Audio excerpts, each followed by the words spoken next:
महाराज पोहकर यांना देव ठेवील तैसे रहा.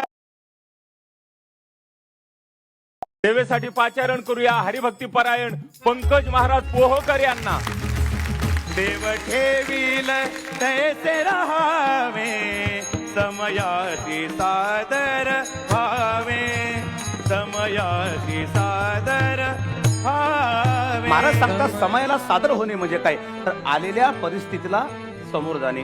परिस्थिती कधी अनुकूल असते तर कधी प्रतिकूलही असते. संत म्हणतात परिस्थिती अनुकूल असली काय आणि प्रतिकूल असली काय आमच्यावर त्याचा काही परिणाम होत नाही का कारण आमची मनस्थिती मात्र भगवान परमात्म्याची एकवटलेली आहे. आपण तुकोबारांच्या जीवनामध्ये जा. एवढा कठीण प्रसंग जीवनामध्ये आला. कोपला पाटील गावचे हे लोक नवे नवे पत्नी अन्न अन्न करता करता मेली. दावणीचा बैल मरण पावला मुलगा मरण पावला. एवढंही दुःख तुकोबारांच्या जीवनामध्ये आहे तरी तुकोबाराय सांगतात बरे झाले देवा निघाले दिवाडे का तर समयासी सादर व्हावे देव ठेवील तैसे राहावे.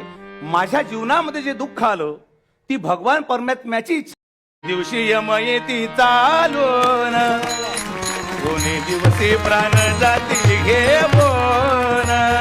तुकोबाराय सांगतात यम असा येतो आणि असा घेऊन जातो. म्हणले कसा जसा एखादा बोका उंदरावर टपला असतो पाहतो उंदीर घेऊन जाई बोका तैसा काढो लोका नेत सेका. देह हे काळाचे धन कुबेराचे नेते मनुष्याचे काय देह जाणार.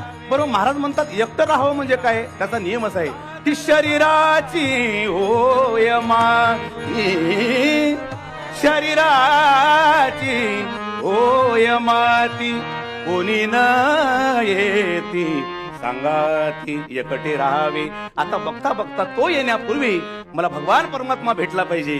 माझ्या जन्म मरणाच्या बंधनातून मी मुक्त झालो पाहिजे. तो मला भेटला पाहिजे. पण तो भेटण्याकरिता कोणतरी भेटावा लागतो. महाराज सांगतात हे ज्या दिवशी जीवनामध्ये घडेल त्या दिवशी जन्माला येण्याचं सार्थक होईल. खरं म्हणजे हा समयासी सादर व्हावे.